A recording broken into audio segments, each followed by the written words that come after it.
In the years of the 1930s, Newport was a city that was in the hands of the gangsters. Crime became the rule of the day, and citizens were being scared, the police were powerless, and the politicians were bought off. The top dog in the criminal underworld was Salvatore Zaza, aka the Godfather, and head of the Zaza crime family. But things began to change as a masked man emerged from the shadows, driving around in his car, the Silver Phantom, aided by his partner, another masked vigilante, waged war with the city's gangland figures and other notable criminals. That man was Benjamin Benny Cohen, a city councilman, but to the city of Newport, he was simply known as the Masked Dragon.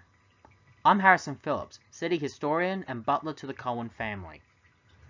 I'm writing a series of entries about the Dragon's exploits, all his adventures, all the crimes that were committed in this city, and all the criminals he and his allies brought to justice. In today's story, we see the team take down the city's gambling rackets, and it is here that the team finds out that one of their own has a gambling addiction, and almost exposes their identities to the Zaza crime family. This is the Dragon's Wars.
We begin today's adventure in early July of 1963, and the city is in the grip of a gambling racket, controlled by three capos in the Zaza family.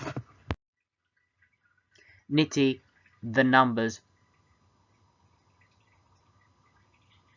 Torrio, boss of the numbers racket, Paulie the Shark, Accardo, controlling the most profitable underground casino, and then Jack the Jockey Giancana, the man in charge of the bookmaking racket. But where are our team? Well, right now our masked vigilantes are busting up the numbers racket.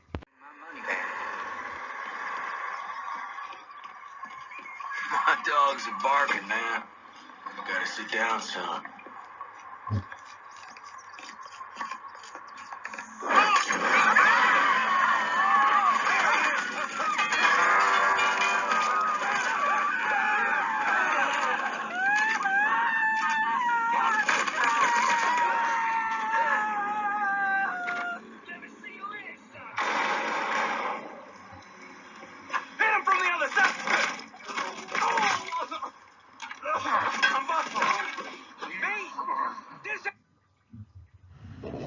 At the end of it, Nitti Torrio is dead and the number racket is destroyed.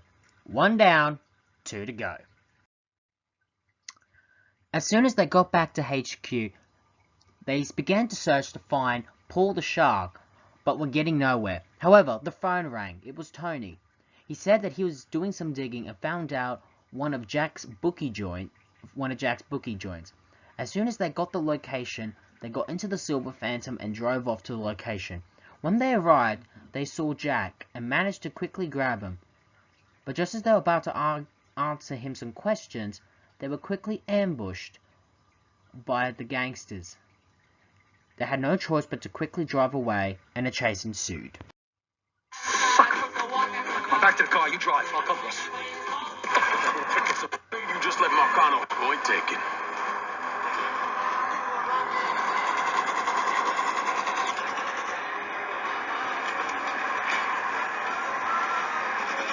Don't shoot my car, Vito. Fuck.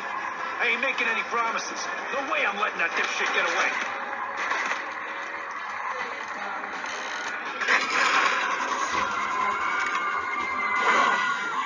He's running.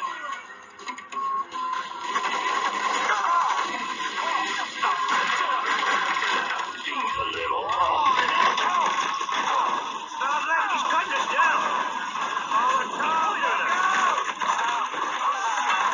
He's stuck. What the? The duo managed to get away, but one question began to surface. How the hell did they know they were coming? As soon as the coast was clear, they turned to Jack and began to question him on what happened. He said they found out through Tony, as he was at one of their joints and he was in debt. A lot of debt. They noticed he began snooping around their location and saw him making a phone call. They caught him just as they had finished the conversation. They grabbed him and set him up to be ambushed. And then they took Tony to Mr. Giancana's casino. As soon as they found out where the casino was, they bolted to save Tony. They dropped Jack off at the police station and drove off to Paul's casino. They arrived at the underground casino and managed to make their way through and began to overlook where they saw Tony tied to a chair with Paul the Shark overlooking him. Just as they were about to rescue him, the Godfather himself entered the room and began to interrogate him, as he knows the identities of the Masked Dragon. That's a lot, isn't it? Anyway, but basically he knew that Tony knew the identity to both the Masked Dragon and the Demon, and they said if he gives them their identities, that not only will he go free, but his gambling debts will be wiped clean. He did think about it at first, but then he refused, saying he would rather die, and just as they were about to kill him, the two vigilantes jumped and began to fight.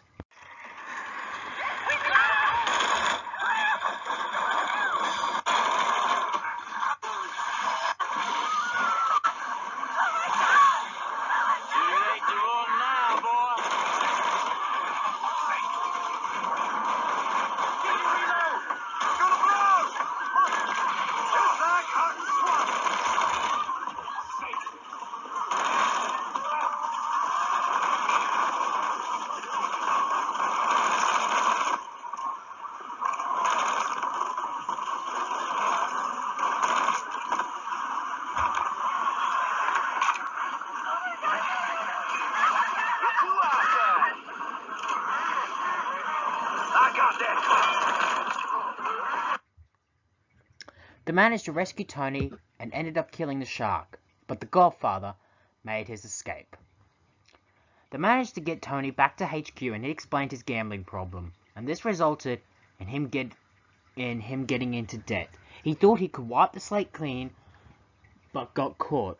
And to add insult to injury, he had lost his job as a reporter. He was practically broke.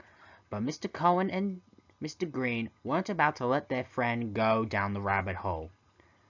He was to stay at HQ and he would go through the underground to get more information, sort of become a informant, as it were. This would begin Tony's redemption. They would tell Scott and Left Kid that he was a new addition to the team, but he wouldn't tell them of their identities. When I asked how Tony was to get through this, he said, well, hopefully with a little luck. And that is the end of today's story. Please join us next time as the Masked Dragon and the Demon go up against the mob in the next adventures in the Dragon's Wars. See you then.